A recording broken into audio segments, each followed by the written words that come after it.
তৃণমূলের কেউ এসব করতে যায় না। তৃণমূলের কেন করতে যাবে? তাপস রায়ের ব্যাপারটা হচ্ছে যে তাপস রায়কে অনেকে ভালোবাসতো, অনেকে নীতিবোধ ভাবতো তার, কিন্তু সে যেভাবে দিদির সাথে বেইমানি করেছে, পার্টির সাথে বেইমানি করেছে, একটা মানুষের মধ্যে ক্ষোভ আছে। যদি ধরুন আজকে আমি কিছু করি, মানুষ তার কিন্তু প্রতিক্রিয়া দেবে, সব ক্রিয়ারই একটা প্রতিক্রিয়া আছে।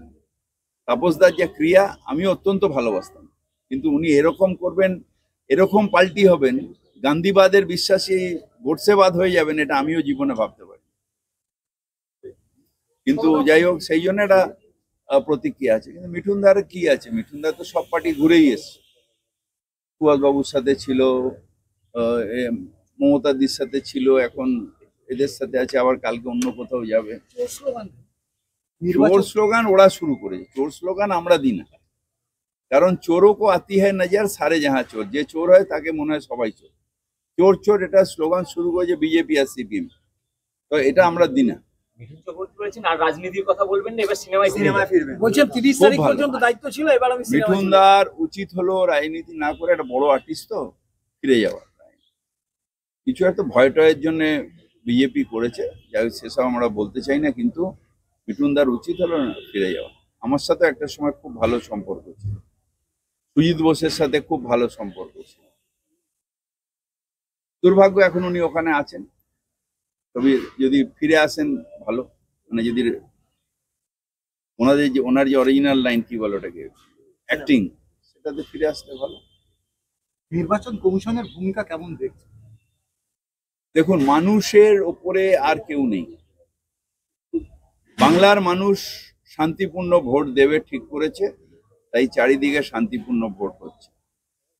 বাংলার মানুষকে আমরা শ্রদ্ধা করি এবং আমরা অত্যন্ত আশাবাদী বাংলার মানুষের উপর, তার কারণ বাংলার মানুষের হৃদয়ে মমতা ব্যানার্জি আছেন, তাই আমরা মানুষের উপরে ছেড়ে দিয়েছি আমাদের সবকিছু।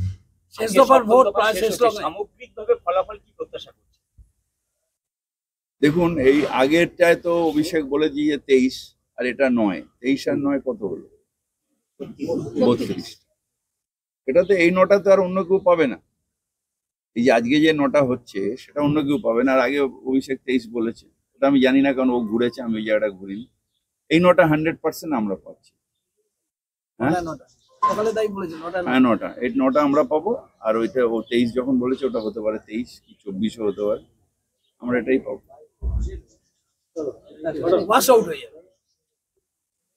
বিজেপি আছে নাকি? কোন দল বিজেপি? একটা সিপিএম এর কিছু লোক তারা বিজেপিতে গিয়েছে। বিজেপি বলে দল কি আদর্শ আছে? যারা বলে যে গান্ধীজিকে সিনেমা করে চেনাতে হয়েছে, সেই দলের আবার কোনো অস্তিত্ব আছে নাকি? মোদি ধ্যানে বসে কি হলো? মোদি ধ্যানে বসেছে কারণ প্রচুর মিথ্যা কথা বলেছে, তো প্রচুর মিথ্যে কথা বলেছে, পাপে পাপে ভরে গেছে। গান্ধীজি সম্বন্ধে মিথ্যা কথা, ভগবান সম্বন্ধে মিথ্যা কথা, তাই এখন পাপস, তাই জন্ম সম্বন্ধে, মায়ের সম্বন্ধে, তাই এখন পাপস্খলন করার জন্য ধ্যানে বসেছে। ঈশ্বর আমার পাপ থেকে মুক্তি দাও, ঈশ্বর আমার ধ্যান মুক্তি দাও। আর আপনারা ছবি তুলে ওটাকে পাঠাচ্ছে যে কত বড় ধ্যানবীর, ধ্যানে মনি ঋষিরা বসেন, এখন উনি বসছেন, আমরা ছবি দেখছি।